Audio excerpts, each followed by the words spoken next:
Hello, everyone. Welcome to the live stream today. In today's video, today's live discussion, let's discuss a couple of different things about boot camps and what type of students are the best, I guess, in terms of if you're trying to learn how to program, some of the things that you might have to stumble across if you're joining a boot camp. So I just wanted to kind of welcome everyone to, today's video, share a little bit about some of the things that I've been able to learn from teaching one of these boot camps. And hopefully you guys can come away today with a little bit of knowledge on, if whether or not you want to probably take this approach to learn how to, build iOS applications. So before we get started today, because it's a live stream, I'm gonna wait for some of you guys to join in a few minutes here. And I want to fire off a Twitter blast before we move on. So I'm going to go ahead and hit twitter.com and just try to get as many of you guys in here as possible. Okay. So that's the live. I'm just going to post a link to Twitter.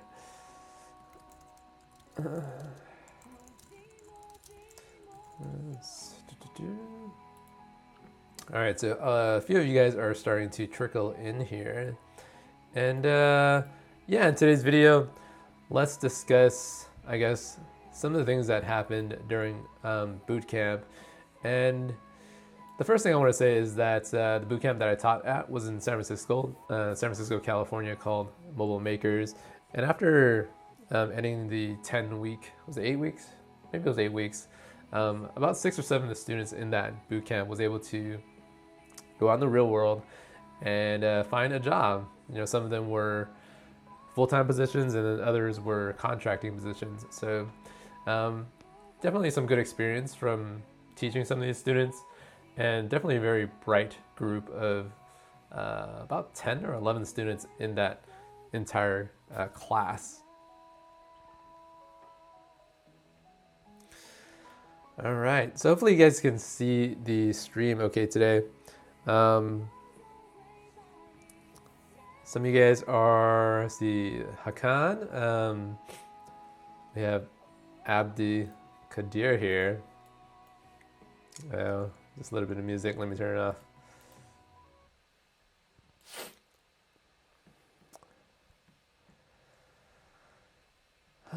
Okay. So let's see. What do we want to do here? Let me pull up Chrome here, see how much of you guys are actually in the chat room. Okay, so 15 of you guys have joined so far, 23 right now.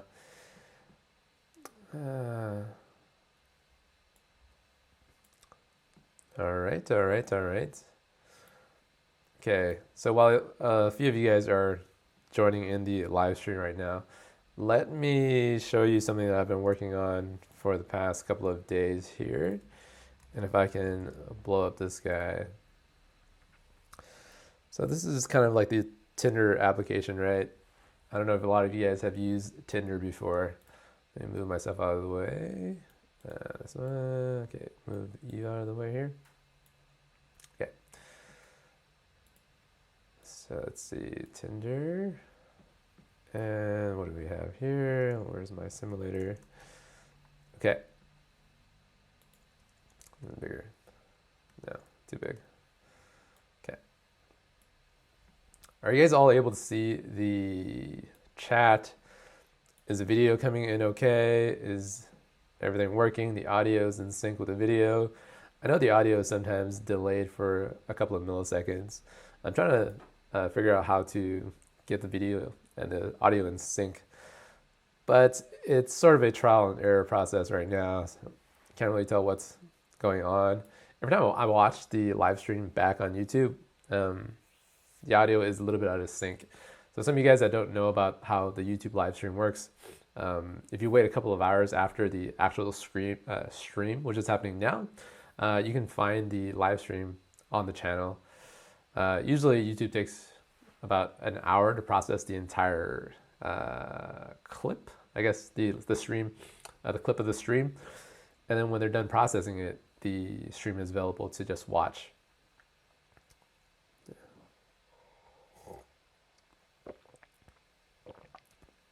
All right. And yeah, so this is kind of the Tinder application. What you'll notice is that in today's video, because this, I guess because I developed this application, I chose to just pick some of the more famous actresses. Is she an actress? Yeah, she's an actress. I don't know how many of you guys are familiar with the Tinder application, but it's just a very, very simple dating app which has gotten, or at least this genre of applications have gotten really, really viral, I guess is the correct word. And the typical idea is that you swipe whoever that you want to potentially go out on a date or whatever you want to call it, and you just swipe left and right. I guess I'm over explaining this concept. A lot of you guys are very familiar with what this application does. Okay, so if you click on it, you get some stuff, right? So one thing that I have not been able to do is to get the animation to balance correctly. I'm not really sure what's going on yet, but if you pull out your application, if you have Tinder available to you on the App Store, you can start playing with the app, and the animations are very, very smooth, and the bouncing is all very, very, the animation style is very intuitive. So when you are clicking onto this, and then you're just swiping away, I guess I'll just end on this one. How many of you guys know who this actress is? I'm just wondering. So a lot of you guys are asking whether or not I created Tinder. No, I didn't create Tinder. This is a... So some of you guys that are new to the channel, lately there has been a lot of new subscribers. So some of you guys are probably not aware of what this channel is. Basically, it's just, mocking up these applications that are on the App Store and trying to build out each one of these features. And then through building out these features, you can sort of see how it's done in programmatic code. So in today's case, well, I guess in this very short demo here, we just have this application here that does this and that.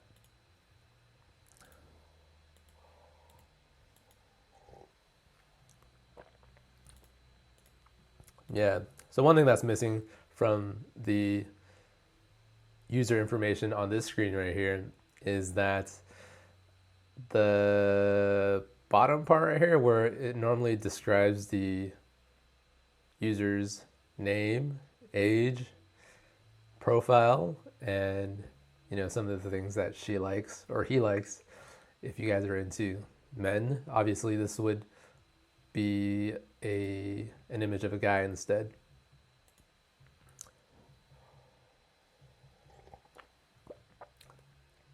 And so I want to be able to teach you guys how to make an app like this. But I have to say, like you guys probably know already, an application like this takes quite a long time to build out.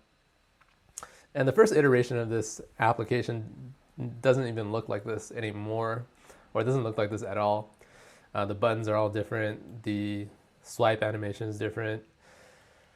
So if you swipe this gal away, you just get that, and then you get this, and perhaps we'll look at that for a little bit. How many of you guys know or can take a guess as to who this person behind here is?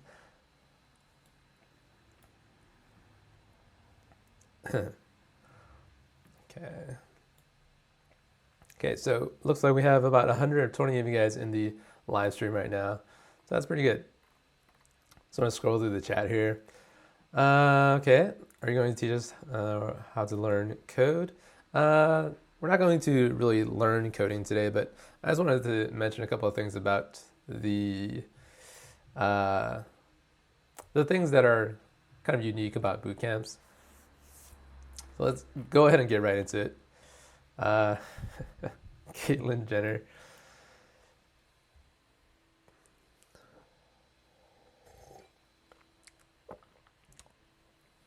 Yeah, so let's see. So that's kind of broken still.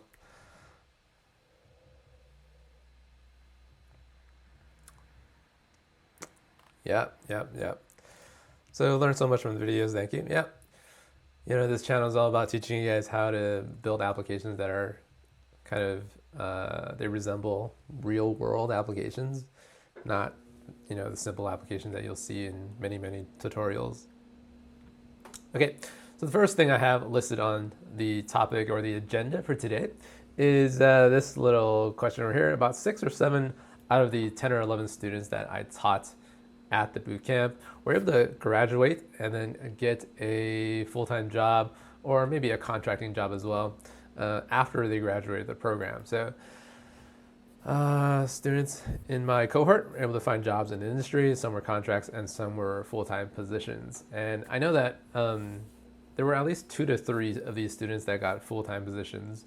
And then the other couple of ones ended up getting other positions or getting other jobs that weren't iOS development, but still had to do with engineering in general.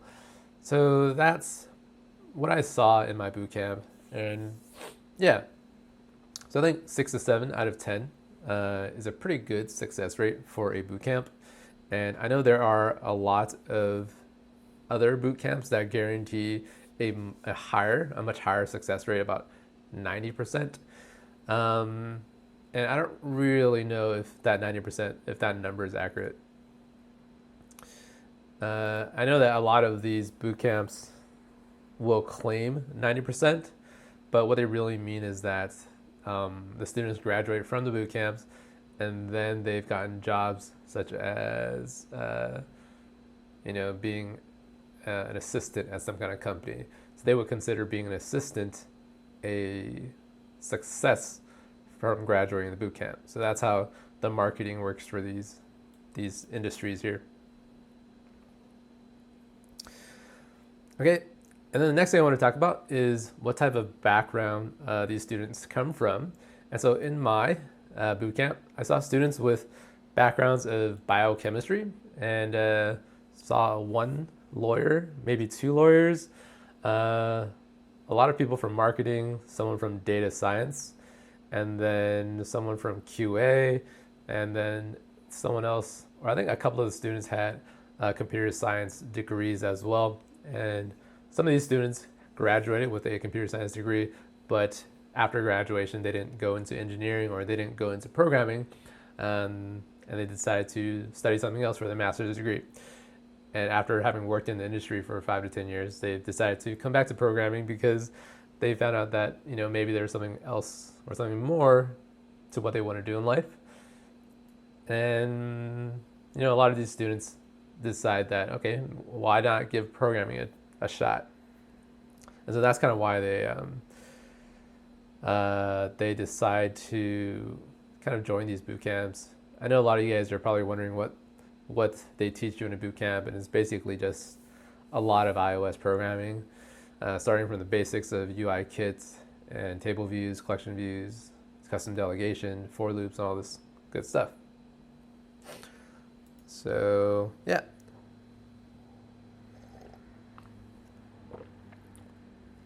All right, let me go on to this little topic here.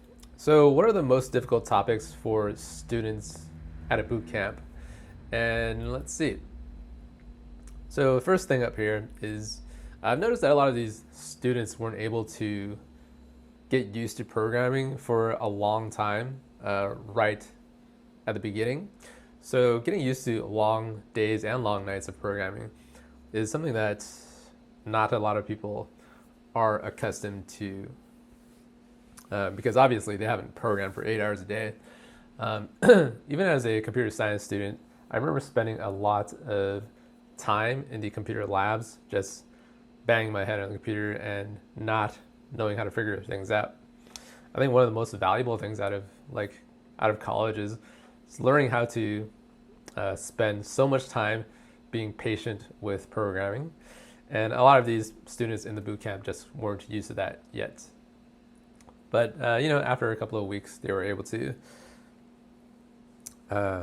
work more efficiently, I guess I'll call it. The other thing that is difficult to navigate is GitHub and Git itself. What is most difficult about Git is that there's so many different tools that you need to know and you need to learn in order to work with Git properly. The idea of committing, the idea of stashing, the idea of pushing onto the staging area, merge conflicts, branching, remote, setting your origin, and then checking out new branches. All these new topics really, really are confusing for a lot of students. And that's why Git is probably one of the hardest things for us or for instructors to teach all of these students at boot camps. It's not that Git is a super important programming skill, but it's kind of like the skill that you have to know right now if you want to work with other people. So, yeah. Okay, and then we have documentation. I wanted to talk about that for just a couple of minutes here. A lot of you guys probably noticed that if you're starting out with some kind of new programming language, the documentation that comes from that main programming language's website is super, super difficult to read.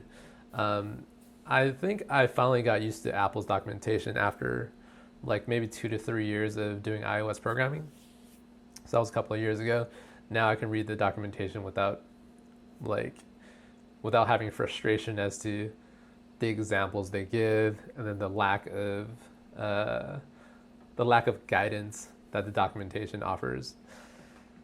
And the best thing to rely on is probably Stack Overflow anyways. So the documentation is something that's difficult about iOS programming and Apple software in general. And the last thing I want to talk about is sort of the auto layout system in iOS. So I remember during the instruction, whenever students have trouble with like auto layout, trying to place things onto the right side, left side, top and bottom, and we're using storyboards in boot camps. I don't exactly know why, but what'll happen is that the auto layout, a lot of you guys probably know this already, but you have all of these red lines and these orange lines and then these blue lines inside of your storyboards, and you just really don't know how to resolve them when they turn orange sometimes. And sometimes you'll add a view and then everything just tends to not be correctly laid out anymore. And it's extremely difficult it's extremely difficult to explain why that occurs. And obviously the way that we've done a lot of these videos on this channel is to use the programmatic approach, which I think makes it easier to understand. But that's just me. It's easier to explain, I think it's easier to understand. Yeah. Okay. So welcome everyone that's joined and have been, I guess, in and out of the channel here. Anti-storyboard rant again. No. So during the bootcamp, we taught with storyboards, and I don't think it was that bad. I don't think it was that bad, but whenever someone ran into a storyboard problem, I didn't know the exact solution because every time someone ran into a storyboard issue, my answer to them was to always delete the entire view controller and start again. Other than that, it's difficult for me to explain why things don't work out the way you think it works.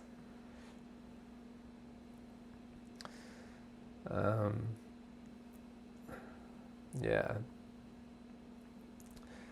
So we all have our preferences. So let's take a look at this last comment.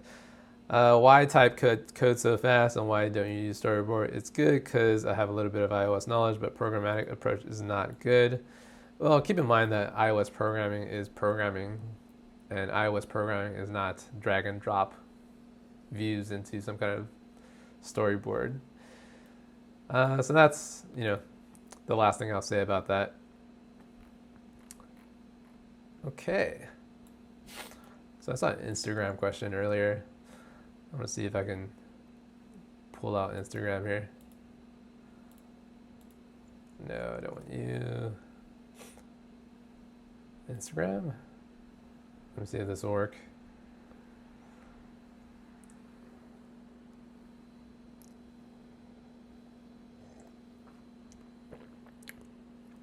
So during these live streams, my internet connection doesn't behave correctly for some unknown reason. So I can't exactly tell you why this is happening.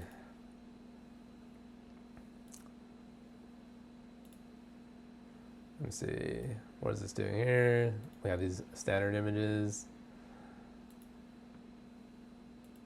So yeah, just a lot of good stuff that I want to show you guys how to do later. Okay. Let's see. What kind of questions do you guys have for me today before we move on and try to see what's going on in the world here? I guess I'll just leave it on this image of Scarlett Johansson's cleavage. Have you guys noticed how Scarlett Johansson has matured over the last 10 years? I don't know how long she's been in the industry, but I remember when she first came out in this movie called Into the World or something, or there's some kind of island. You guys probably know what the movie is called. But I remember she was like 20, 22, maybe young 23. And she looked completely different compared to what she looks like now in the latest movies, like Marvel's Avengers. But she definitely looked, I think, younger is probably the correct term. Waterworld. Yeah, was it called Waterworld? Basically, the movie, it was some kind of sci-fi movie where they brainwashed everyone to think that there was some kind of a lottery system where I think every day they picked one person in the island, and this person kind of won the lottery, and they go into this little room, and basically I think they either kill them or they take all their parts in their body and then they offer it to someone out in the real world for, I guess, for parts if they want to. It's called The Island. Yes, it's called The Island. Yeah. So there's one island and people, I guess, a bunch of clones on that island. And then out in the real world, the actual person that owns that clone will take the clone's body parts and I guess they'll, yeah, I believe that's what that movie was called. But yeah, it was an interesting movie, and Scarlett Johansson definitely was pretty hot, a young babe. Yeah, I don't think she's all that attractive anymore to me, at least. I guess it has to do with age. But yeah, isn't that a strange thing? Female actresses in Hollywood their value will go down with age, whereas if you are someone like George Clooney, Brad Pitt, even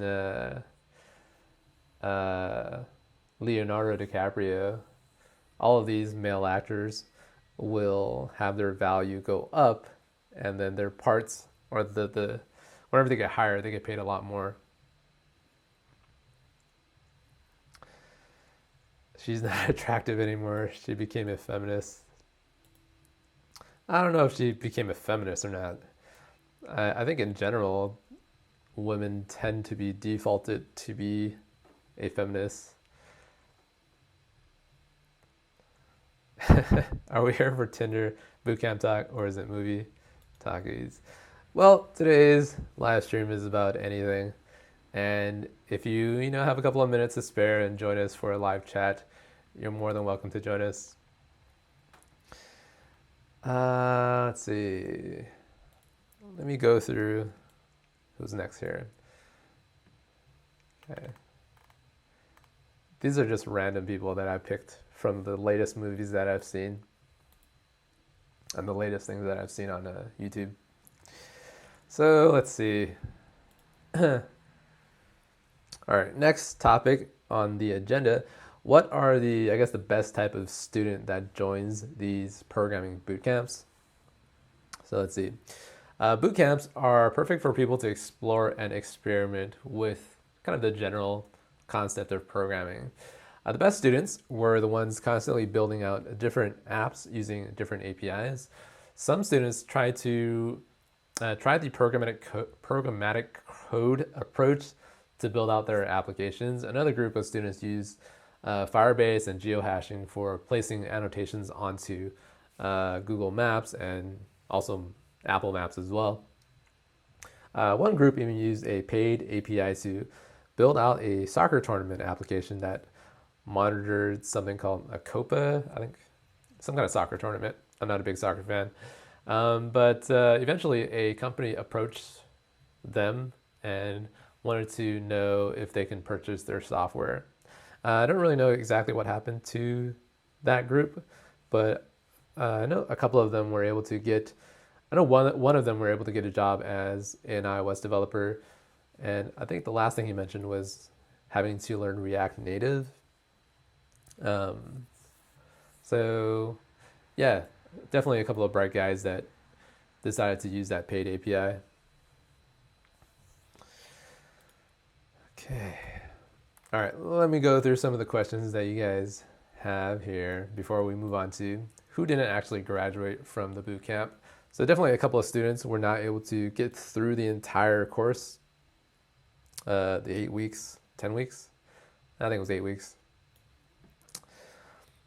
Yeah. Okay, first question here. What did I come into? That's a good question. So today's talk is about Tinder, right? Okay, what's up here?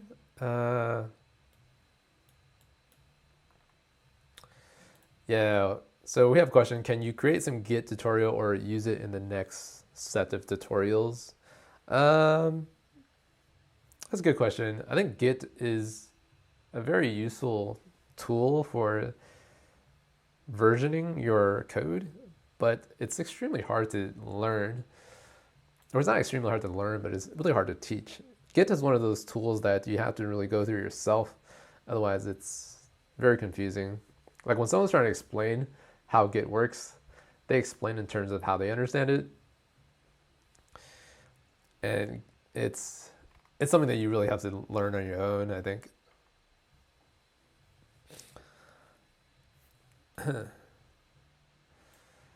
All right, is there an alternative to using storyboards, as I have only just started using Xcode?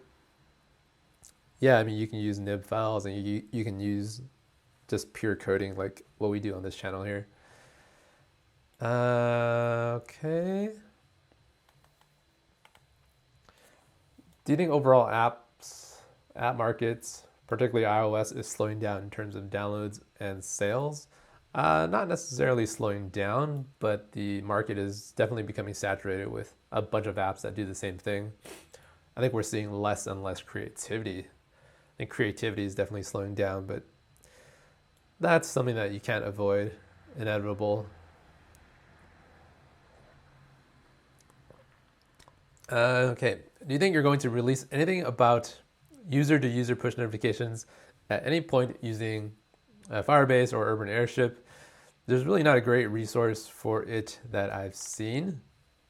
So the question about push notifications, the reason why you don't see a lot of content on device and Apple push notifications is because inherently push notifications are difficult to deal with. The most difficult part about pushing these little packets of information is that you have to have first an Apple developer license, so you have to be part of the developer program. And then secondly, you deal with a ton of provisioning profiles, and you have to enable push, and then you have to make sure the profile is the sandbox one versus the production profile. And then after you've settled all of that, you have to set up some kind of server so that you can push notifications to the APNS servers. And sometimes you'll use Urban Airship to do this. So a lot of moving parts for it to work correctly. That's why it's so hard to teach like how to use one of these things. So which bootcamp do you recommend? I think any bootcamp that you can get access to. Obviously, a bootcamp that has good reviews should be the one that you join.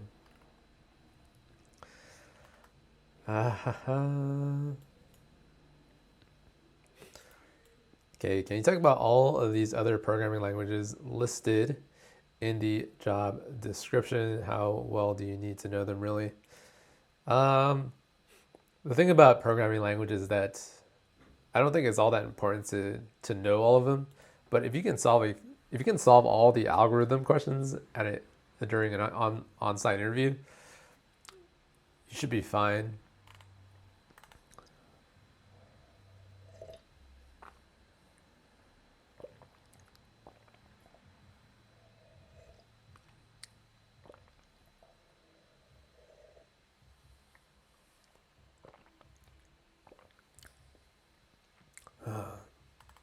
Let's see, what else is going on here today?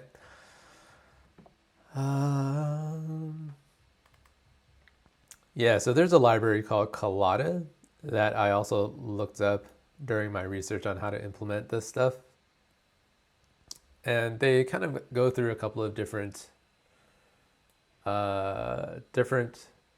features that they've implemented to make their version of Tinder fun and enjoyable to use. I did not end up looking at what kind of swiping algorithm they implemented, so I went ahead and just did this myself. And having worked with like transformations and pan gestures before, building out this was not all that difficult. I think the entire pan gesture was about 20 or 30 lines of code to do this. I think even doing this was about 10 or 15 lines of code. So not terribly difficult. And maybe I'll show you guys how to do it one of these days. Okay, so what do you think about Dev Mountain? I've heard some good things about Dev Mountain. I have not really looked at their curriculum yet, so I can't really say whether or not it's all that great. What else is here?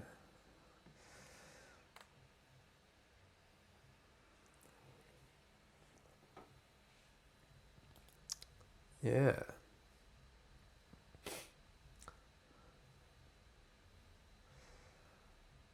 Okay, so we have something called Mobile App Academy, right? So let's get to the last question here before we stay here for way too long. What is it? Career questions. So who didn't graduate from the bootcamp? That's an interesting question. So in the first 2 weeks of the bootcamp that I taught at, called Mobile Makers, we let go about 6 students, and then we refunded their tuition. I believe tuition for that bootcamp, the 8-week bootcamp, was about $12,000 roughly. So there were definitely students that we knew right off the bat that weren't going to get through the entire course of the bootcamp. And I guess let me get through the rest of this. These students did not come prepared mentally to learn about programming. For example, We had students that didn't know how to use a print statement. So, for example, printing out "Hello World" is something that you must know before you join these boot camps. And we had other students that didn't know how to use a for loop to iterate through an array. Now, using a for loop is, I definitely say it's required before you join one of these boot camps. And the reason is because if you cannot learn on your own how to use a for loop, then you're in a lot of trouble. So my suggestion is that if you want to study at like a boot camp out there, you should know the basics of programming so you don't waste your time and money, and you don't waste everyone else's time while at the boot camp.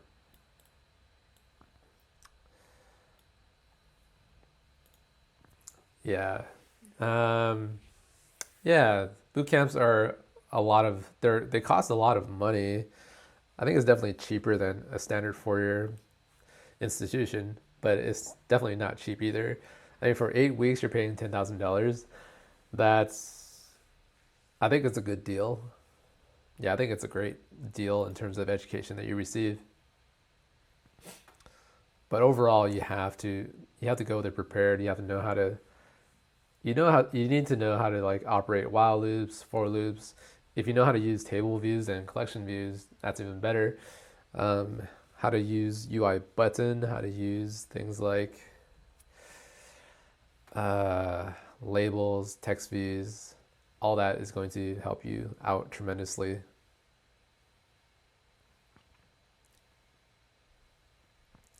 Yeah, boot camps in general are about $10,000 for 10 to 12 weeks.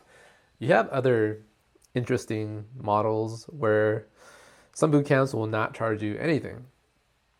So there's this boot camp out here called Make School. And so Make School, what they do is they offer you free, is it free? Basically, you can attend their college for about 1 or 2 years, and I don't think they take tuition. Maybe they do. But the idea is once you graduate from their program and they guarantee like an 80, 90% success rate of getting a job after you graduate their program, you have to pay 25% of your first annual salary. So if you make about $100,000 or roughly $100,000 for your very first job, you have to pay back Make School about $25,000, which is, I guess, a fourth of your annual gross salary. And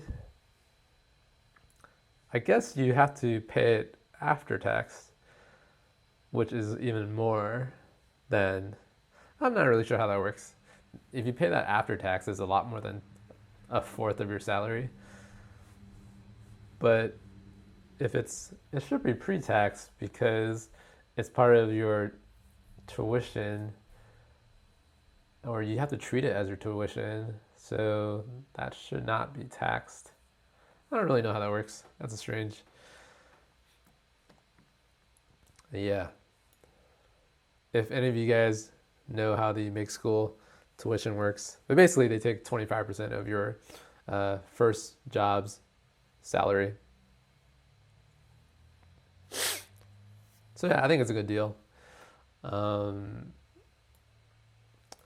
Obviously, because I'm a programmer and I understand the industry a little bit, I think any other job out there that isn't like, I don't know. So for me, a job is really interesting and rewarding whenever you can learn something new every day. If you're at a job where you're just punching numbers into Excel, or if you're just looking at a computer and like making phone calls to people, I don't find that terribly interesting. And that's why I enjoy programming a lot. Like on a day-to-day basis, whenever you're at a software engineering job, you're constantly looking up how to do things and you're learning things every day. And the best thing about it is that every time you learn something new, that skill is transferable to the next job that you go to. And I know a lot of you guys have been watching that video about how I've been able to kind of increase my salary every time I've moved on to the next job. And that's the whole thing. Every time you learn this new language, you learn this new framework, you learn this new approach to programming. Once you understand how it works, you can definitely go to some other company that does that same thing, and you'll find that they'll pay you a lot more money to program using that approach. So for example, if let's say you're at a company that pays you about $80,000 to be a Swift Objective-C developer, right? In the first year of that job, you learn how to program in Objective-C and then Swift as well. So $80,000 is pretty good. I mean, it's on the lower end, or it's I guess it's average for a starting salary for a junior position. So you learn how to program in Swift, and then you, on your own time, you decide to pick up React Native, right? And then you picked up React Native, and you understand how much faster it is to build out apps using React Native. But at the same time, you've learned how to program Android apps as well, because you can build out Android applications using React Native. And then at the same time, you probably did some research on Java and Kotlin and how to use these Android libraries to build out apps. So during that whole research and that process of learning, you were able to increase your value by probably like $20,000 to $30,000. And once you're able to learn how to do that, you should probably just move to another company that uses React Native and iOS Swift and Java Kotlin to build out the entire mobile ecosystem. So if you can do that, that's how you move on to the next thing that you want to get to. Or at least that's kind of my approach to how everything works. Yeah. So every time I've wanted to try something new, I've been able to learn it pretty quickly, and then applying it at a new position is the next step. So why do you need a hat inside the house? Because it's cold. Inside of San Francisco right now, it's like super cold.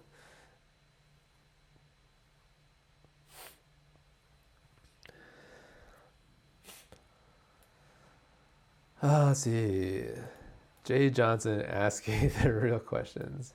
Yeah, because it's cold. I don't have any bootcamp in my country. Is online lessons worth it? Do you recommend any?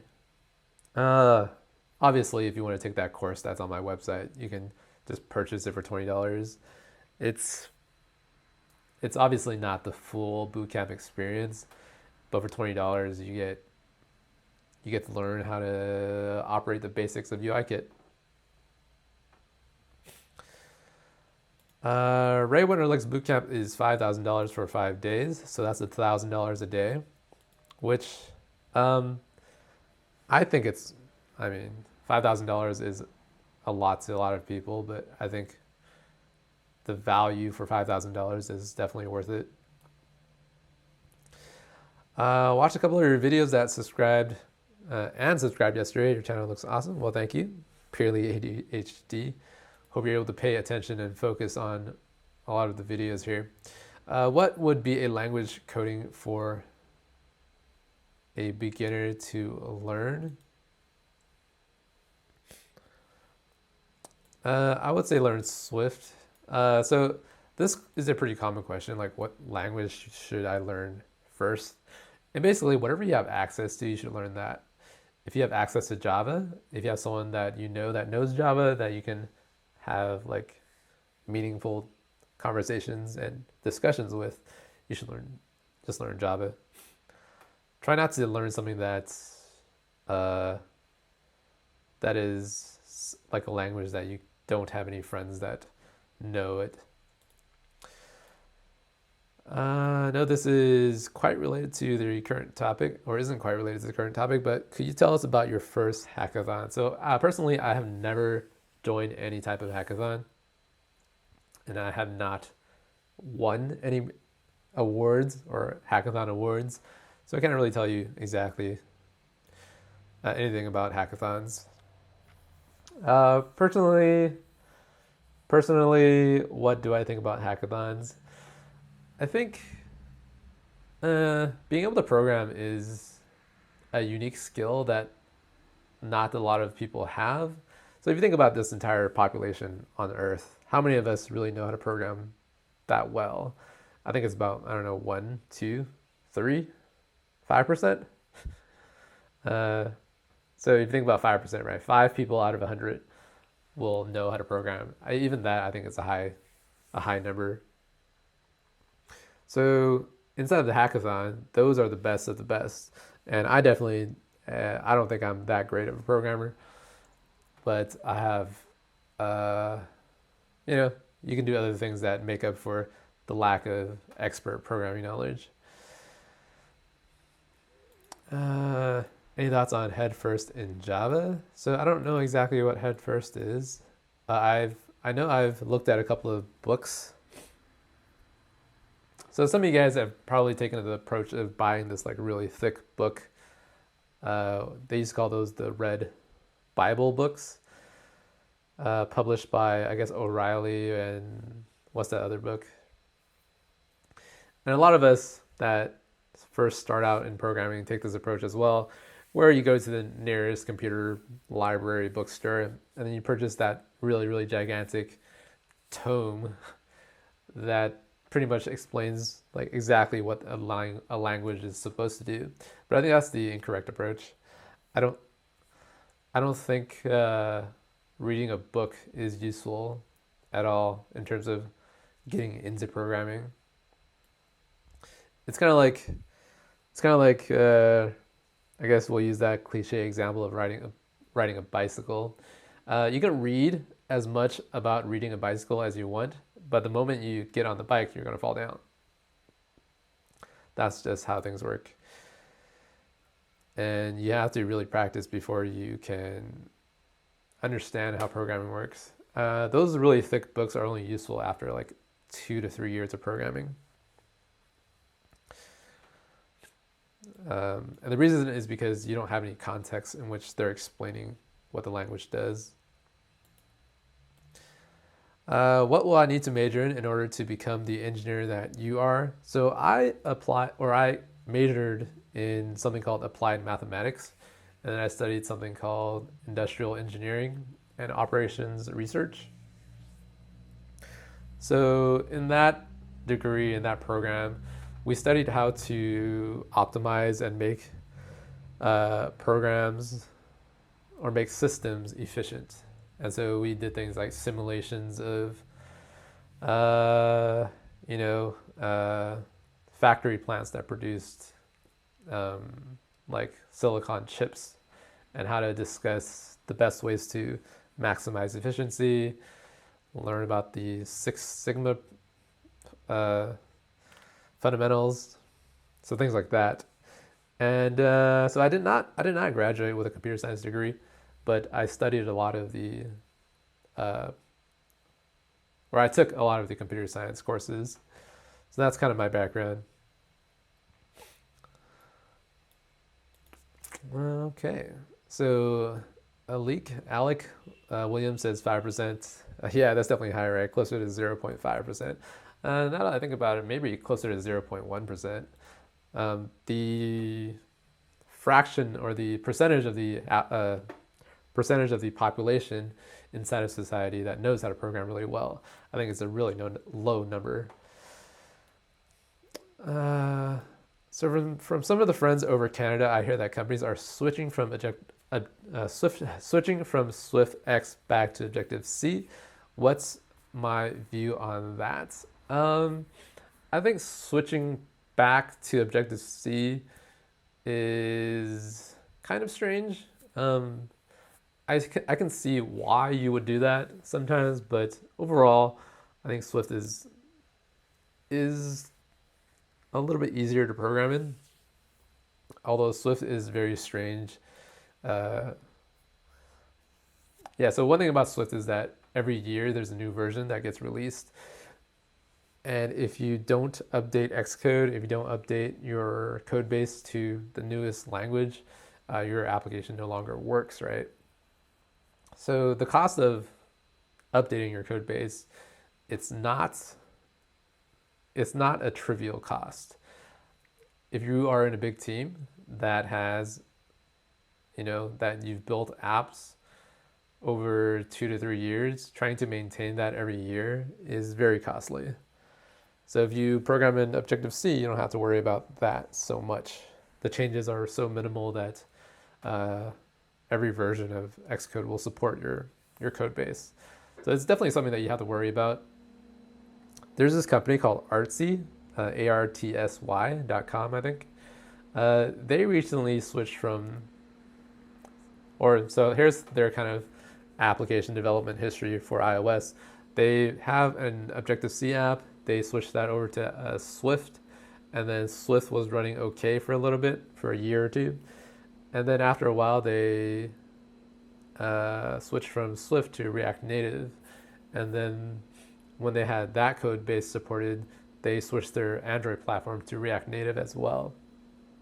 And they have a lot of interesting things to say about why React Native is a lot better than native Swift and native Android Java.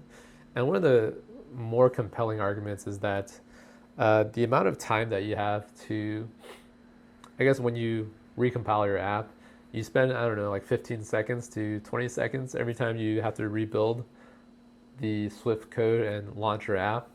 And inside of React Native, it just takes like half a second to hit the refresh because everything is inside of the JavaScript engine runtime. And then the other thing is that when you have to run your tests, everything runs really fast in JavaScript. And the other thing that's interesting about React Native is that because everything is written in JavaScript, nothing is as tightly defined. So variable types, right, is not a strongly typed language. And after a while, you find out that JavaScript is actually pretty fun to develop in because you don't have to worry about types so much. Obviously, your application will it'll be a little bit more difficult to maintain if you're a new developer, but after a while, I think being loosely typed is a little bit easier to program in. Yeah, and if you have good test cases, then you don't really need the strongly typed features of Swift. But that's something that it's pretty hard debate to win on either side. So yeah. Let's see. What is going on here? Just checking my phone. So I have this question on one of my YouTube videos of how old I am. So I was born in 1984, like I mentioned in the previous video.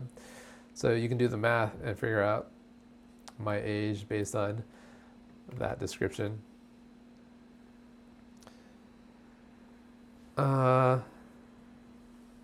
So let's see, James Chill. So Swift is a big overpromise from Apple. So you're saying that Apple has delivered a product that is not as great as they have claimed. So I think the more I program in Swift, the less I like it. And I don't know exactly why that is yet. But yeah, I don't know if it's Xcode that I like less or if it's Swift that is becoming more frustrating to work with. Yeah,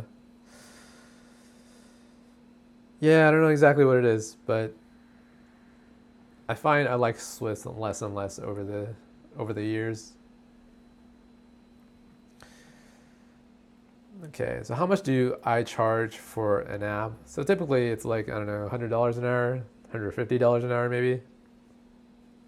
It's not that I have a lot of contracts that I charge for that going rate, but you'll find that a lot of iOS developers will charge anywhere from $100 to $150 an hour. And I'll probably make another video on like how you arrive at that number of $100.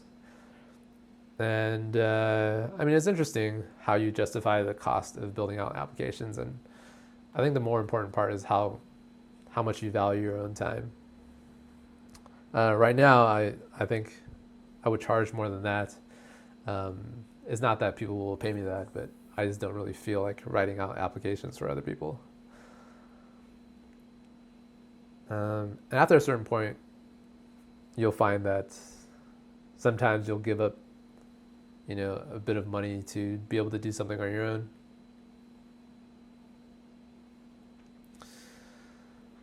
Okay, let's see. What do you think about Udacity iOS Nano Degree? I don't know. Udacity, I mean, whenever you're trying to get a job as an iOS developer, you don't really need to know that much about iOS.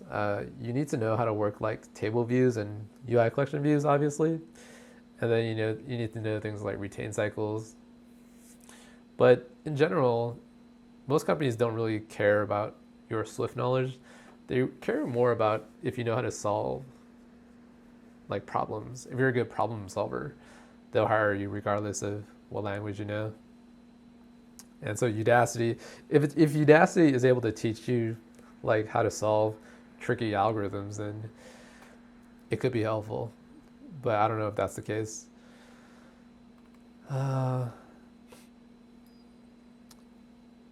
Apple's not Google, nor Microsoft, nor IBM, nor Sun. True. So obviously Apple has its pros and cons. So coming from IE and moving into something CS related, what was the hardest challenge you faced? So this question is coming from industrial engineering and moving into something CS related. So originally when I went to college, I wanted to study computer science, but because of certain requirements of the degree and the program, I wasn't able to get into it. So I was much more of a CS student than an industrial engineering student. So so here's what happened after I graduated. I decided to apply for a ton of jobs in the industrial engineering operations research field. And a lot of these programs require like knowledge in Six Sigma and industrial best practices. So I didn't know any of that. And what happened was I just started applying for computer science jobs instead, or engineering jobs in general. And I was able to land a program or an engineering job first. So that's kind of how it worked out for me. Programming was something that I was always pretty decent at, like not great, but I think I definitely was better at programming than a lot of the students inside of class. But I was like horrible at math classes and psychology classes, art, history. I just hated those classes that I didn't do very good at them.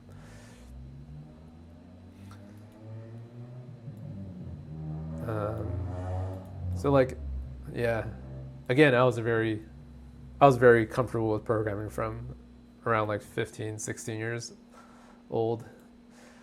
What do you think about the new Mac Pro with a touch bar? I don't have one, so I don't really have an opinion on it. I played with it at the Apple Store. Yeah, kind of gimmicky. Not exactly sure what I would do with it. It's similar to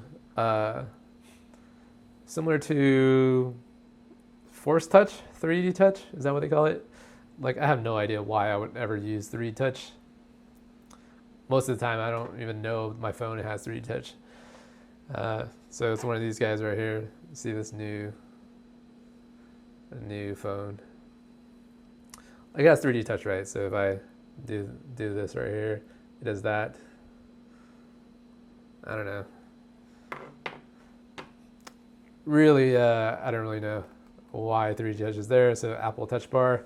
Uh, thing about my setup is that I don't have my laptop opened. It's always closed, and I just plug it into my monitor. So I don't have access to the touch bar anyways. The more interesting thing about the touch bar is, for me, if it makes the payment system easier for, I guess, purchasing like courses that I have online, that would help me out. It would, if it helps business conversion, then I would support it, but I haven't really seen the use case for that yet. So I think Safari has some kind of way to recognize your thumbnail, and if Safari supports Apple Pay, which I think it does right now, I think it is, then it'll make the payment system easier to go through on a website. So that's what I'm hoping for. I think money is like very important now. Okay. Let's see.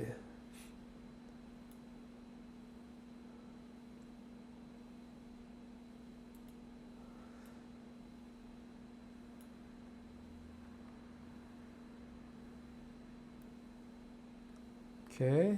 Okay. Okay. Okay, will you make a video about contracting and what to charge and about rates? Yeah, I have written down on my notes some things that I want to talk about in terms of contracting hourly rates and how you determine how much you're worth. So it's going to be different, obviously, for everyone, but some general guidelines as to how contracting works in general and some of the pros and cons about managing your own time and managing your own finances. It's definitely a lot of work. Definitely way compared to full time. Like full time is super easy now that I look back on it. The things that are handled for you are like taxes and PTO days that you get, which I don't get anymore. Yeah, just a ton of things about full time that's good. Like it's stable. Will you do a video about what differentiates a good code, maintainable code, and bad code, spaghetti code? So the general rule of thumb is to have functions that only have 5 to 10 lines of code. If your code has functions that are longer than 5 to 10 lines, then it's a very obvious sign that you don't have enough experience as a programmer to have that type of diligence with your program. What kind of car do you drive? I drive a Volkswagen GTI 2012, if that's interesting. Maybe I'll shoot a video one day of me just outside. BS, okay. My wife touched very hard every time when she got angry. So every time she is mad, it's a forced touch. Well, try not to anger your wife. Maybe that'll help. James, no one cares. What are some advice that you could give to a bootcamp student who has no experience programming and coding? From Brian Chun. If you are new to programming and you want to join a bootcamp, you should definitely look up how to program in iOS if it's an iOS program. The thing that you need to worry about more is how you actually enjoy programming. If it's something that you can't do like more than 3 to 4 hours a day, you're gonna find yourself hating boot camps. You're not gonna like programming at all. And if you get super frustrated at a problem after like 30 minutes and you want to give up, then that's also something that you have to watch out for. So that's kind of my advice. If you can program for a long period of time, then you should be fine. And when I say program, what I mean is like, you know how to research things on Google. You know how to look at Stack Overflow for code that makes sense to you. 3D Touch is an excellent enhancement for UI speed and shortcuts. It allows you to be a power user. So I guess that's kind of true. But if you want to be a power user, you should be using Android instead anyways. In Android, you can do like pretty much anything you want. Considering the popularity of React Native, would you ever think to quit Swift and going with React Native for all of your projects? So I've been playing with the idea of creating a React Native app for all of these courses that I have. And so the advantage is that I won't have to build out the Android code base if I just use React Native. I mean, there's still a lot of work that you have to deal with to get the Android app working, but that's kind of my thought process right now. What are some good iOS Swift blogs like Ray Wenderlich? I think there's a site called Hacking with Swift that is pretty good, and NS Hipster is pretty good. Other than that, I don't think there's a whole lot of useful or reliable blogs that are consistent with like really, really good stuff. Most things I do on iPhone right now, I use 3D Touch 90% of the time because it saves so much time. Yeah, maybe I just need to get used to 3D Touch. But it's so hard to discover what's 3D touchable. Like I saw him selecting my message but not responding to it, so I guess he doesn't want to do that. Clone wherever you go in the West location apps are of people's interests. They don't exactly. Yeah, so for some of the messages that I'm skipping over, definitely not intentional, but the chat is going by pretty fast. I have seen 2000 line function in Objective-C, so that's an obvious sign where you should break down your code into more easier to manage functions. The thing about small functions is that they're testable. If you don't understand unit testing, then you should look up what unit testing is. You should define the length of that 5 lines of code. One of your interns took this to extreme and wrote a page worth code in 1 line, claimed the 5-line rule. Yeah. So 5 lines of code is your function takes in a couple of parameters, you do something with those parameters in a couple of lines, then you return some kind of value. All your functions should look somewhat like that. And the thing about programming is that you need to write your code such that it's human readable. The more English, or the more it sounds like native English, for example, your methods should be like get car, drive car, car with engine, build car, things like this that makes sense when you say it out loud. That's how you know you've written an okay program. Do you think Objective-C will ever, Objective-C will ever become obsolete? If yes, how many years, and should we learn Objective-C? So the thing about Objective-C that's still very compelling is that you can write external third-party libraries and have the code be private. If you try to do the same thing in Swift, it's not possible. So for example, you have some kind of proprietary code that you want to sell to people, right? And you want to be able to profit and make some money from that bit of code. And if you open source, or if you want to provide that as a closed source package, you can do that in Swift, but you can't really do that you can do that in Objective-C, but you can't do that in Swift.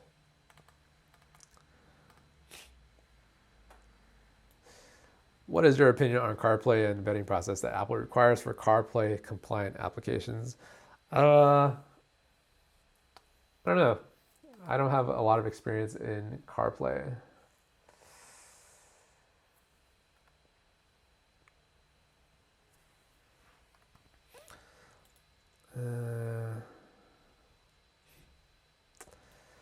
No, I think I am not a good coder. My functions are like around 10 lines. So 10 lines is still okay.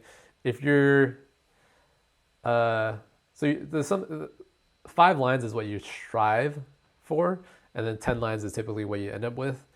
And then if you are over 10 lines, like approaching 15 lines, then you know you can separate those 15 lines into like 7 lines of code in 2 separate functions. So that's a general rule that you should follow. Do you think writing custom errors is more time consuming? I don't really know what that means. High res, looking at portfolio, care about usefulness of creativity, about the idea of the app or just the functionality. What skills use it? I guess the question is, if you have a portfolio, what you should include. So obviously some things that deal with networking, core data, collection views, asynchronous calls, things like that.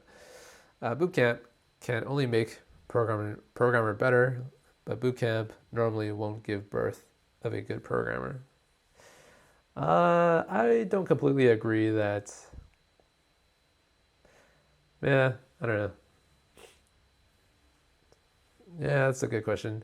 So sometimes, so you have people that are good at programming, just they have good, I guess, good analysis skills, a good background, have good fundamentals with like how logic works.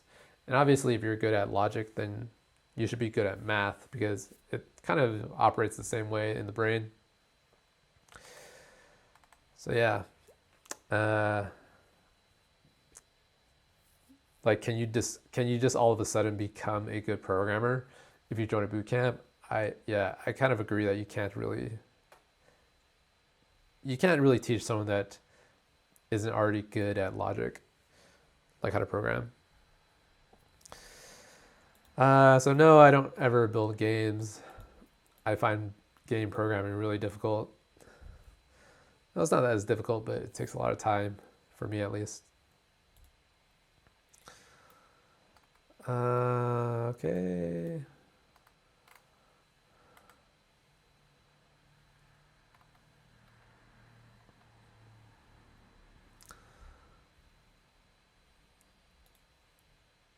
Okay. 5-line function rule deserves a moving violation traffic ticket. Yeah, I think I understand your comment. If your code has, I mean, yeah, like just keep the functions small and easy to read. And the reason why this is important is not because it's like, I don't know, what do I want to say here? So I think after like 5 to 10 years of programming, what you'll notice is that everyone has a certain programming style. And if you work in a team, that programming style needs to be kind of universal within that team, which means that your code needs to be very, very simple and straightforward. That way, whenever someone needs to modify your code, they can look at it, and if they want to modify just one certain section of it, all they have to do is touch a couple of lines. And with this approach, the entire code base is super easy to maintain. And if it's easy to maintain, then everyone has higher velocity in terms of putting out more features. So that's the whole point of small functions. Definitely not something that you can learn on your own. And then it's only after you've tried to maintain someone else's code, and if they have spaghetti code, extremely long functions, you'll understand how difficult it is. So you have to see kind of why things are difficult before you really understand. So we have Ahmad Akhtar asking him for a Uber clone. Let's see what his reply to that. So Uber is just some kind of mapping app. It also requires real-time, real-time data monitoring to see what drivers are available. So if you use Firebase, you can build that out. I don't think it's super difficult. I think the routing from a driver to your specific location is probably the harder part of that app, from what I can think of, obviously. Not a lot of information about Swift unit testing. Come from a Ruby background where testing is everywhere. Yeah, Swift unit testing, I haven't seen a lot of it either. I've only done a couple of Swift unit testing uh, test apps. Okay, how are the possibilities at getting a summer internship in U.S. companies? Um, so as long as you have good grades in college, a lot of these companies will accept you, or they'll give you a chance. And then if you pass the coding interview challenge, then they'll give you an internship as well. I remember working at a company, and I went back to uh, my alma mater, the college that I went to, and then I gave a lot of interviews for a lot of the students to give, to give out internship opportunities, and a lot of them did pretty well. Uh, yeah, as long as you don't write God object, you are fine. Though unless you want to keep your job like forever because no one else will understand it or maintain. That's a good point.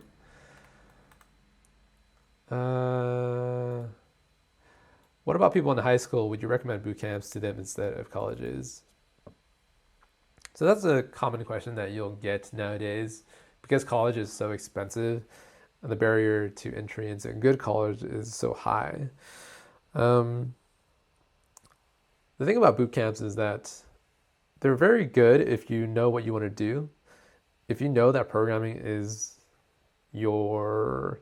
going to be your career path for the next 10 years, I think going to boot camp is a good idea.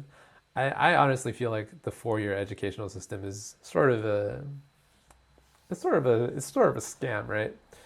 You know, you go to college and every semester you take a lot of unrelated courses, then you take a long break in between.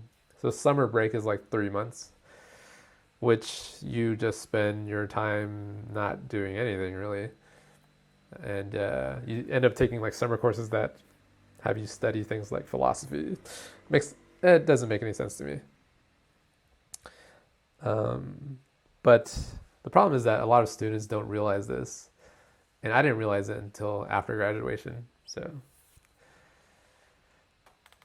yeah, uh, yeah, I don't really agree with what schools are teaching us these days. Can you get into a college because you have a few successful apps? No, college. Uh, the way to enter colleges now is to have a good GPA, which is highly dependent on your SATs as well. So for some reason, we think in society, if you test well on these standardized exams, then you are worth something to a college. I don't think it makes any sense. Do good programmers typically search for solutions and implement them, or do they solve their own problems? Uh, Good programmers. So there's the definition of a good programmer and an efficient programmer. If you're hired to work on some kind of application for a company, like let's say you get paid $150,000, and if you are solving every problem that you run into yourself, you're just wasting a lot of money for the company. For example, let's say a company hires you to rewrite the iOS application, right? And then you need to build out the networking layer. Are you going to like rewrite all that code when the team at Alamo Fire has done it already? So I wouldn't solve any of these programs or any of these issues that I run into. The best thing to do is to find a solution that already works and implement it. That's sort of what we do as a full-time developer. I'm a front-end developer really heavy in React now. I should technically be building mobile apps with React Native, but I'm learning Swift instead with weekend classes. Is this a mistake? So I don't think it's a mistake to learn Swift. A lot of the React Native developers that you talk to, and even the people at Facebook, say that the best React Native developers are also really, really good Swift and Android Java native developers. The reason for that is because when you're using React Native, you need to be aware of what's available inside of Swift.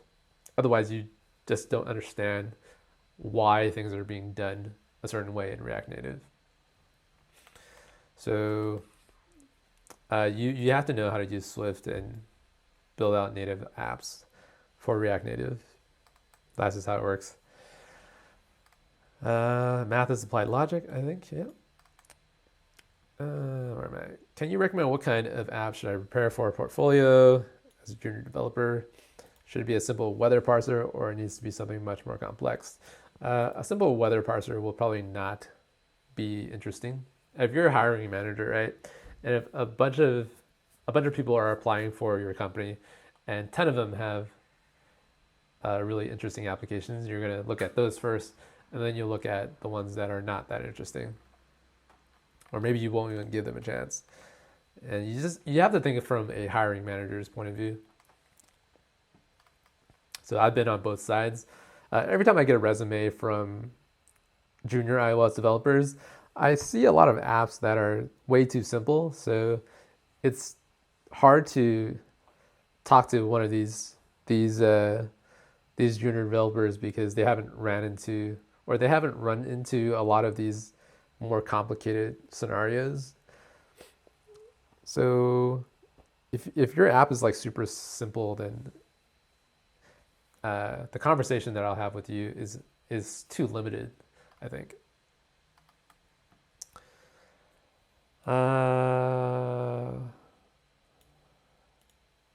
Okay, do I always program in Mac OS? So I have an OS X laptop, so I can't really program in Windows anymore.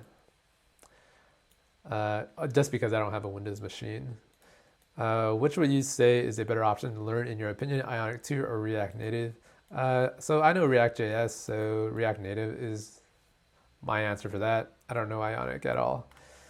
Should you learn Node.js in 2017? Yeah. I mean, there's nothing that you should not learn. How long did it take for you to pay back student loans being a developer? So in California, there's this thing called financial aid, and this is something that is offered everywhere. So I got most of my tuition paid for in terms of financial aid. I remember in college, I think tuition was about $5,000 a semester, and then you have to pay for things like books. So it ended up being like $6,000-7,000 a semester. So it's not as expensive as it is now, but I remember financial aid paid for, I guess, most of it. Graduating college, I ended up with I think $5,000 to $10,000 in loans, and that was pretty easy to pay off. So financial aid is a pretty smart package that the government offers. I've probably paid in terms of taxes like 10 times what I received in terms of government funding. So the government obviously has benefited a lot from my employment over the last 10 years. Would you recommend that someone who studies in a different science get into programming, biology, or chemistry, and then learn coding? It all depends on what your goals are. If you want to be a programmer full time, then you should learn how to code instead of doing other majors. Uber app is very challenging and exciting for us to clone. Maybe it needs to be separated into various feature sections, but I really look forward to it. Yeah, Uber app is interesting.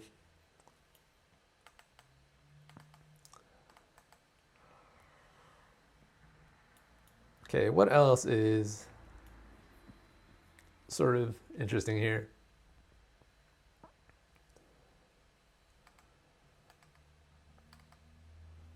College is beyond a scam. Yeah, so I'll say this now and I'll say it again in the future. I think college is sort of a broken system right now. I was watching a lot of videos on YouTube recently about like the colleges out there, the people that try to sell a college to you, and then the common thing that they say is that college graduates on average end up making $1 million more than their non-college graduate counterparts. And this is a common myth that's not exactly true. I mean, the fact of the matter is that people that go to college in general are more motivated and they have more drive, more passion to be productive, and they're just go-getters and high achievers. So if you compare them to people that don't go to college, it's not a fair comparison. You're like, it's really apples versus oranges. You can't make that association like that. So I think people that try to sell you college based on, I guess, more money, I think, so person A, if you're already driven enough, you probably make more money if you don't go to college, I think, because instead of wasting your time with the 4 years, 5 years at college, you could be spending that time better learning more important skills, more real world skills that will benefit you more in the future. U.S. tuition program is a scam. I know an iOS guy who worked at AT&T, has a MBA degree, only made $80K a year, but owes $160K on tuition. He went broke. Yeah. Like studying a master's program, like I know probably a lot of you guys have a master's program or master's degree. But if you think about it, why are you paying so much money? Like to get a master's degree in business is sort of counterintuitive to what a business degree graduate should be thinking about. Like it's ironic that you're going to school to learn how to do business. That's the exact opposite of what a business owner should be doing. Business owner is not wasting their money, wasting their time on something that doesn't really provide value. And I think business degree doesn't provide value in a way that demonstrates you are a good business, business owner. Extremely, extremely ironic. University is super fun, amazing party, 24/7, making new friends, connections. The classes mostly waste of time. They try to teach you many stuff without making sense and being useful.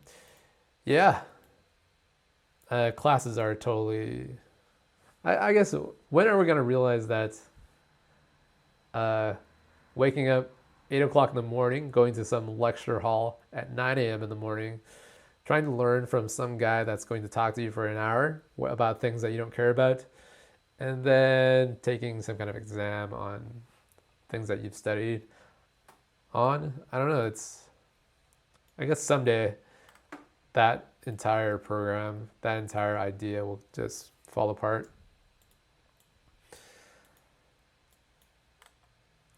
Okay, is it better to go for a cross-platform approach to make Android iOS apps using perhaps C#? So let's see. So Xamarin is what you're probably mentioning. So even if you're using C# and Xamarin, you sort of need to know how things work natively in iOS. That way you can understand what APIs are available to you. Just let me get my chair here. Yeah. I mean, there's really no disadvantage to learning other languages, I guess. You don't go to college to learn only. You go to college to network with other students. This is why people go to schools like UCB. So you would rather be the worst student than the best student in your class. So when I was at UC Berkeley, I think the thing that I've noticed most is that you get a lot of people that go to UC Berkeley that are highly motivated, and then you get a bunch of people that are there just to get really good grades. And the people that are really motivated, right?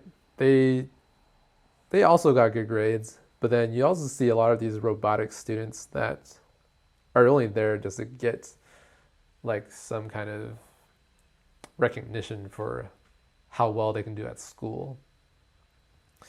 So I definitely did not fall into either category. I didn't really know what I was doing in college. And so I ended up graduating with like a 3.0 GPA or like a 2.9 GPA. And like I didn't really care about the GPA either. Um, so yeah, I don't know. I found college to be extremely frustrating. Maybe I'll make a video on why I think college was frustrating and difficult for me. Like I ended up taking like a year off from college just because I didn't like it at all. And maybe that's a video worth making.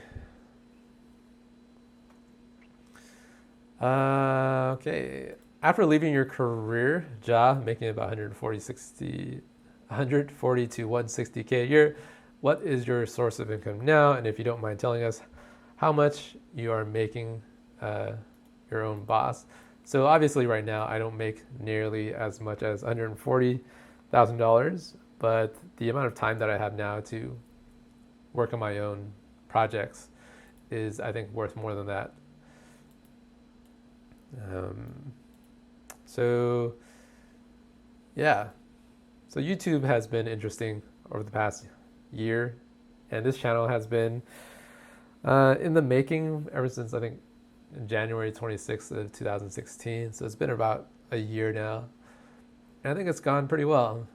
The interesting thing about the last week is that we've gotten about 13,000 new subscribers, and it's mostly from the video about how much money an iOS developer makes. So getting those 13,000 subscribers has been interesting because subscriber counts on YouTube mean something, I guess. To me, it's kind of an up and down thing. You can't maintain getting 13,000 subscribers every week.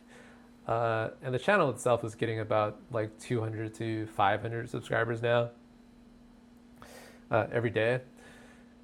And the interesting thing about YouTube is that it doesn't really generate a lot of money. The AdSense itself needs to track how many views you're getting. So on my channel right now, every 1,000 views, it makes about $2 to $3. So the channel itself generates some revenue, but it's not something that you can rely on. And someone that, like me, I look at numbers a lot. YouTube is not what you depend on. So what you need to really do is to diversify your revenue streams. And I think it's more interesting than a general programming job. So I've been able to combine programming with sort of this entrepreneurial adventure that I'm going on, which is interesting.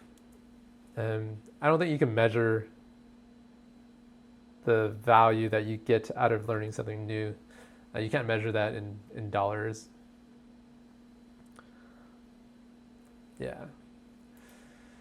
Yeah. And so I can only do this because I'm not a person that spends a lot of money. The thing about making all that money when I was working full time was that I was kind of running into this problem where I didn't know why I was making this much money. I didn't enjoy. I didn't want to wake up every day and go to the office. And I just didn't think it was something that was worth doing, even though they were paying me that much money. Honestly, even if they were to pay me like $250,000 a year to work at that company, I probably wouldn't have taken it because of the opportunity costs were so much higher, I think. That's kind of my idea on money. Yeah, how do you go about marketing your apps? YouTube is a good way. How programs do you use to organize your code and programming notes? So all of my programming notes is basically github.com. All of my source code goes in there. If I ever need to look up anything, it's available on GitHub. That's how I keep track of how I code. And then I have that pod that I've created for you guys called LBTA Components. I actually use that in client projects. What is the best approach to create static cells programmatically in iOS? Kind of the settings app, UI table view cell. Should we create each cell in its own class? Any thoughts on that? Yeah, just watch either the Twitter app or the YouTube app, and you'll see how it's done. I found the nature of college sucks, but my mom said that's the only way to be successful. Your mom is very traditional in thinking, and it's hard to break from, the conventional wisdom. So here's how you have to kind of think about each generation. 60s and 70s, I think it was the Depression era, right? So people like our grandparents from that era were very frugal and did not have a lot of opportunities in terms of, generating income. And the baby boomers generation of the 80s, their the financial opportunities were much, I guess, the diversity that we were offered in terms of making it or achieving the American dream. Like, it was much easier on the baby boomer generation. And then here we have my generation, which is sort of the generation that has been told that we should just follow our passion and do whatever we want to gain happiness, right? So happiness is a relatively new idea, I think. In the 80s, in the 70s, you don't have this idea of I should be doing what makes me happy in life. I need to be able to sustain myself and make sure I can feed myself and, have a roof over my head. So now, this 2017 generation, we have people that don't really know what the hell they're doing anymore, because right now there's so many different ways to make a decent income. For example, just being on YouTube, being an Instagram star, making Vine videos, just doing all this will actually make you much, much more money than having a regular 9-to-5 job. And at the same time, when you're building up your own name online, you're actually building out your own company and you're building out your own brand. When you have your own brand, you can do much, much more. And in terms of longevity, when you have your own brand, you sort of have a retirement fund, because your brand will exist for however long you exist. If you are working at a regular 9-to-5 full-time job, the moment your income whenever you terminate your employment at that position, you lose the entire income for forever. So I think being an entrepreneur, getting out of the 9-to-5 full-time job employment world is something that a lot of us should actually do some research on and see what the benefits are. Okay. So React Native versus Swift and Java for mobile development. I think React Native is interesting. You don't have to learn it, but being able to code in React Native is something that you should know eventually. Certain careers you simply can't get into without a degree. Certain careers, yeah, probably like being a medical doctor, right? You can't get into that by just going into some kind of boot camp for how to perform surgery. So that's not possible. I'm a sophomore in college doing a computer science. What's the best approach to land my first job after graduating? You have to get good grades and get an internship, and also know how to solve algorithmic challenges. Looking in Switzerland, a semester at the Zurich University only costs $500. Yeah, that's great. Okay, let's see. How far do you plan to take the Twitter series? I'm not sure yet. I really feel like I might just turn the Twitter series into its own course on the website. One thing that I don't like about putting up these videos on YouTube, the major thing is that sometimes I will water down the content in the YouTube videos because the demographic is more general, or trying to appeal to everyone on the YouTube channel makes the content more generic. And that's the thing that I didn't like about putting up videos on YouTube channel. Putting up the course as its own private paid course, I have the freedom to go as deep into the content as I want to. So that's the trade-off between the YouTube videos and the videos that I will make private later on the website. And there's also this time restriction that I find very limiting on YouTube. Whenever I'm creating these videos and these tutorials for YouTube consumption, the videos tend to be shorter and get to the points, and it doesn't do very much beyond that. The thing I want to avoid is to skip over the finer details of how these programs work. So that's something I have to debate with lately. Okay, hey, don't mug yourself from England. Hello there. Professor Philip, nice tax rate. Okay. I agree, college is a broken system, but what's the alternative? Bootcamp? This shit is a scam. I don't think boot camps are a scam if you go to the correct boot camps. I think for the most part, going to a 4 to 5 year degree program is a scam. But boot camps in general are a good idea. Does master's degree matter? I don't know. I kind of question why a good programmer would really need a master's degree. Like, if you're a really good programmer, you should enjoy programming without having to get a degree. But there are a lot of good programmers that really want to study something specific, like perhaps machine learning, artificial intelligence. And yeah, if you want to study that, you should go for it.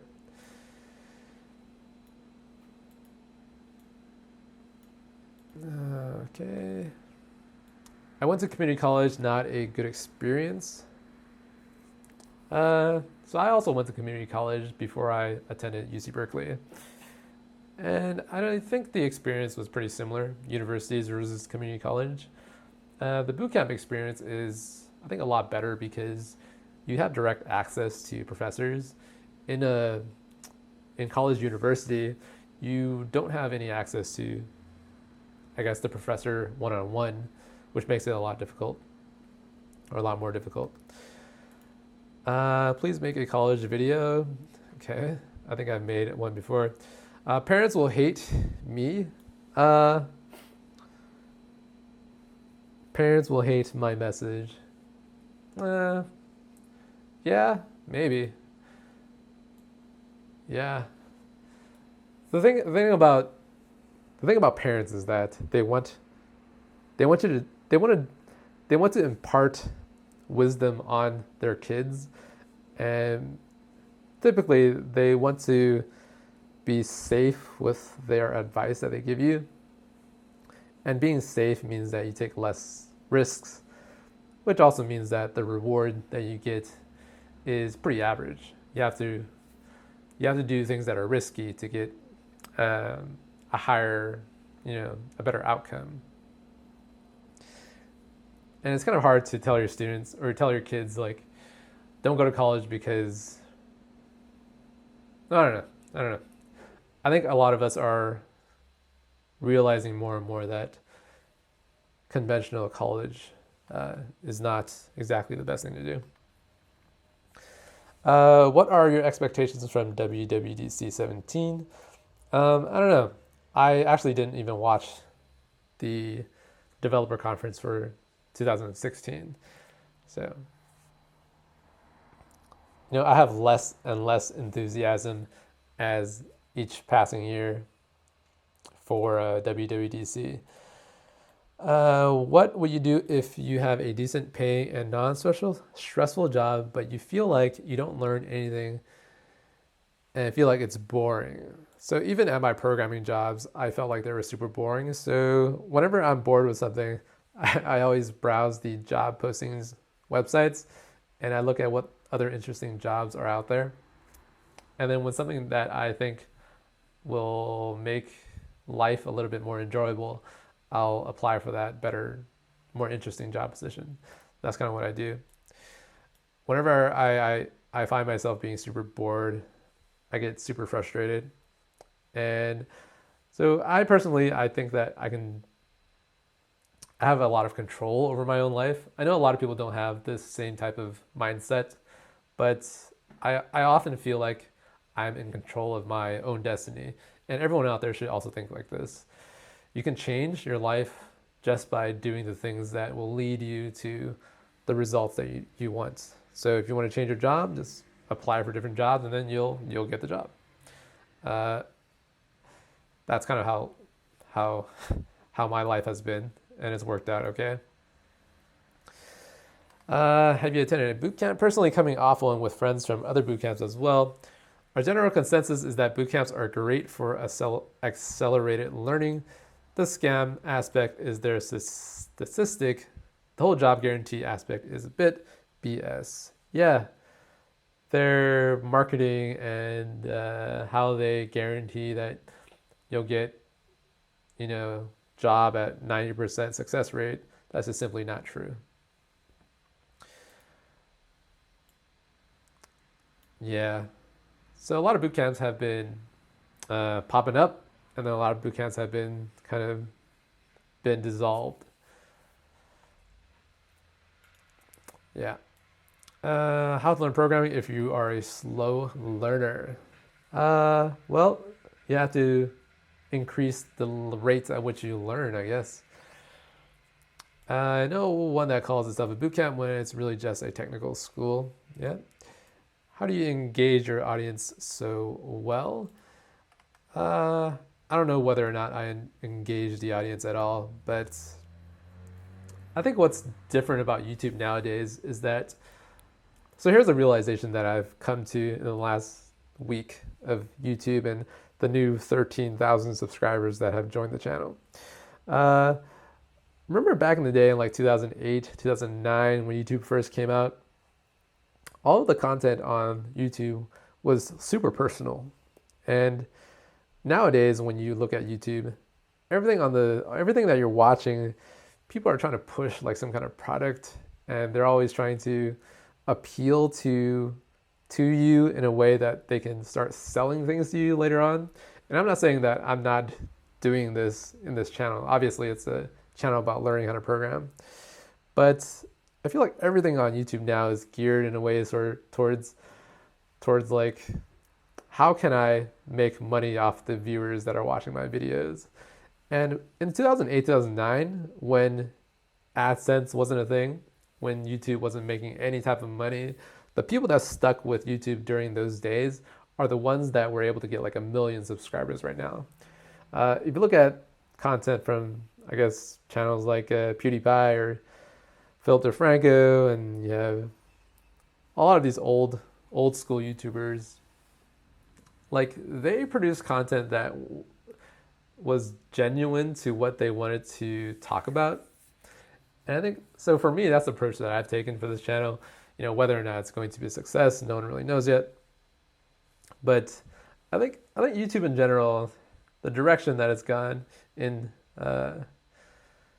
it's about money for a lot of people, which is, I mean, everything has to deal with money at the end of the day. But I feel like oftentimes when people are starting out these YouTube channels, the initial goal is to think about numbers and money, how to increase, audience engagement, increase subscriber count. And back in the days, people didn't worry about that so much. It wasn't about numbers. It wasn't about metrics. It was just about talking about, your own life, making it genuine and making it so that people can kind of like understand what you're doing. Yeah, I don't know. So yeah, the thing about the huge subscriber rate jump has gotten me thinking about this quite a lot. Okay, are you talking down about school because your audience does not go to school, or do you truly believe schooling is not needed to become successful? I don't know. the reason why I don't talk so highly about school is because I don't think it's necessary. I think the conventional schooling system that we have right now uh, is a bit of a problem, especially with the amount of loans and debt that all of our the young people in society, how they have to deal with this huge burden. I don't I don't want I just don't like the aspect of how this has been accepted as the norm for society. Flatiron in school. I've heard a lot of good things about Flatiron, and a lot of the students that attended the boot camp that I taught at, their initial choice for boot camps was Flatiron, but because in California or inside of the Bay Area, the Flatiron doesn't exactly exist, so they decided to take the boot camp that I was teaching at instead. College is a waste of time. There are two cases for me, even though Slovakia is free, but the quality of university is questionable, and programming courses focus on Pascal. So yeah, uh, yeah. Depends on your career path. Well, I attended a boot camp like 4 blocks away from you, Cherno Tech. Cool. I don't know what I'm doing in college, to be honest. I think 80% of us that attend college, we don't really know what we're doing in college. That's kind of why it's not really worth our time and money. I only finished the Facebook app tutorial, and I'm already changing all my apps to pure code. Thank you so much. Yeah, so I'm not going to go into a storyboard rant. You attended Flatiron when it was in the Flatiron district or Wall Street. Okay, it looks like some of you guys are having a private conversation. I don't know if you can PM or direct message people on YouTube. I don't think that's a thing, for better or worse. Okay. Am I still in college debt? So I paid off my debt in like 2 months because I only had like $5,000 to $10,000 in debt. College system does need improvement. 2 of the most valuable lessons I received was the process of how to actually learn and the exposure to other cultures and diverse people. Yeah, learning how to learn is a huge topic that we don't focus on. For example, my learning style is to just work on problems on my own and then trying to solve them. No amount of lecturing can help me, really. Okay, when did you start learning Swift? About whenever it came out. Was it 2013 or 14? Probably. By the way, your videos are great. Awesome channel. Thank you very much.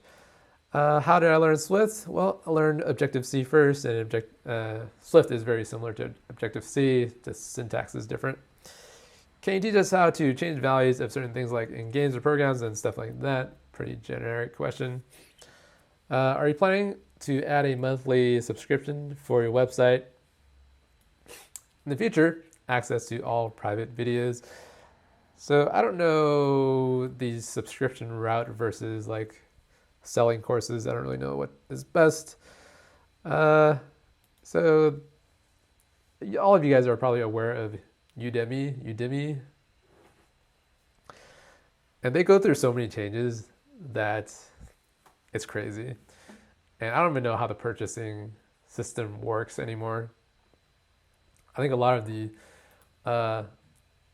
instructors on Udemy, they price their courses at what, like $200, $199, and then they give these discount coupons that allow students to purchase their course for like $15. I think that's how it works. Correct me if I'm wrong. But the approach of Udemy that's how it kind of works.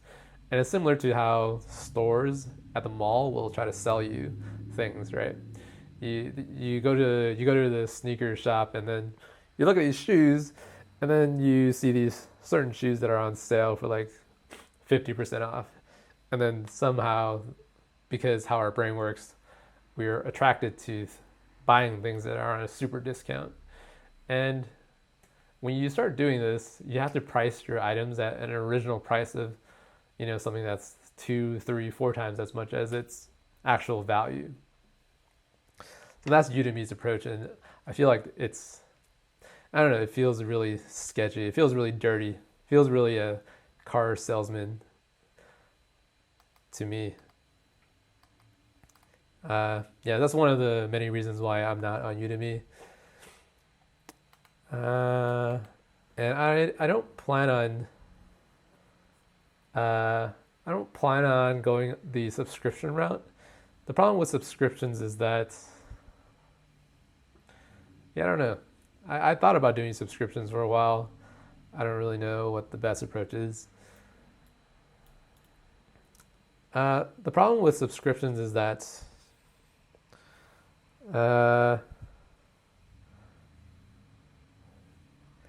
yeah, I don't exactly know what the problem with subscriptions are. Like, I'm trying to think of the whole payment system from a financial point of view. And like, what would you guys do? Subscription versus paid, like per course purchase. I've had a lot of discussions with people about that. I will try to ask this question again. Should we follow Android apps or show Android apps and web development projects in our portfolio, applying for iOS positions? Yeah, I think you definitely should. So when I'm hiring or I'm looking to hire an iOS developer, I would probably hire someone that knows how to work the full stack. And if you can also provide demonstrable experience in how to write out a server-side API, I would hire that person over the iOS only candidate, obviously. Hello from Brazil. Hello, Paulo. Go to school. Warriors Blue a 3-1 lead. Yes, we all know that. Which language is most demanded right now? Probably JavaScript. If you're working in the corporate world, probably Java or C#. I think you're successful because you have a warm personality, you're fun to watch, and you're super good at teaching things. Other iOS developer YouTubers bore the hell out of me. Yeah, so this is kind of selection bias here. People that are on the channel obviously like the channel. The thing about teaching iOS that makes it difficult is that if you don't know the trap that a lot of experienced developers will fall into is that they approach problems from a very experienced point of view, and that's just how you think, right? The better that you get at something, the more you understand how to solve things a lot faster using a lot of advanced concepts and advanced tools. And when these experienced developers try to teach new beginners how to program, they try to come from that approach, or they come from that point of view where, oh yeah, you should learn this advanced tool set because it's what you need in the future anyways. But beginners, they don't follow that approach, or they're not as quick to learn that mindset. They don't adopt that mindset because they're just beginners. And so when trying to teach people how to code and program, the best way is to just start from the basics. And this channel, you just start from the basics, and then you code out every line, which makes it easy to follow. I went to career fair this Friday, and all the companies straight up told me they are looking for junior and senior. I'm a sophomore.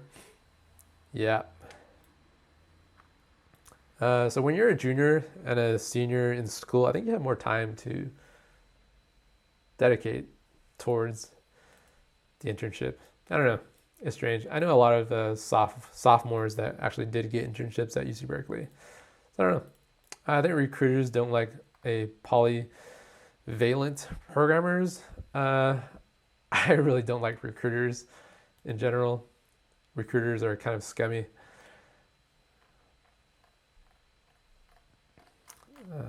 So where am I? Would you go to school for computer programming if you had a full paid tuition or your college was cheap?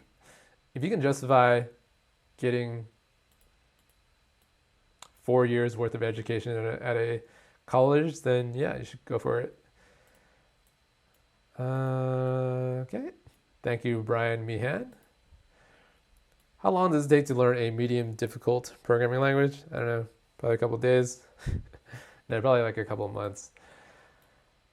Okay, I think we are approaching the end of today's chat. Want to work for you? How can I work for you? Well, I don't even know. Okay, subscription. One-time upfront is always best. I prefer the one-time upfront payment system.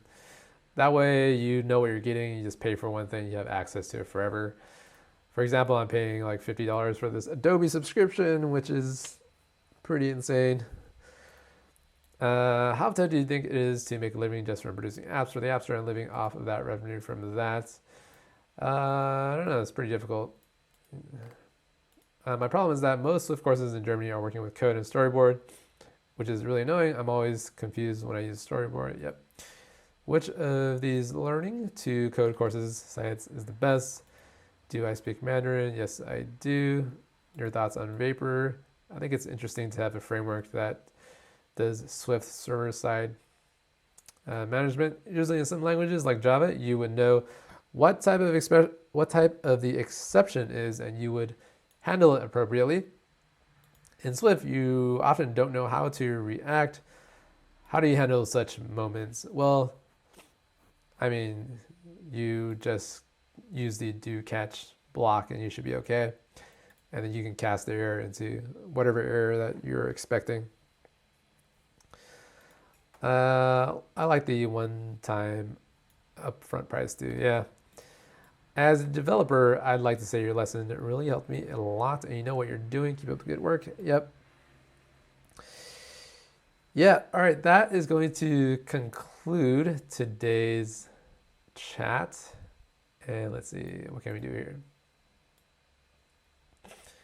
And yeah, so something that's kind of up and coming for me is just trying to figure out how to teach this, kind of teach this Tinder app to you guys. So let's see, who's the last person right here? Let's see, Rachel McAdams. She's the famous Notebook actress. I don't know if you guys are aware of who this lady, this gal is.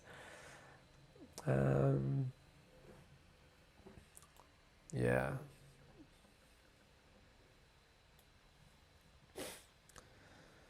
Yep, so thank you everyone for joining today's live stream. It's really great to see all of you guys be able to kind of, listen in, provide some feedback, and also join the live chat. Really, makes this a fun and kind of an engaging discussion for all of us. Yeah. So yeah, that's going to be it for today. Hopefully I'll get a Monday video out, but looking at my schedule for today, which is a Sunday, I don't really feel like recording a video yet, but we'll see. We'll see how the day turns out. So thank you everyone for joining, and I'll see you probably next Sunday for another live stream. Thank you guys.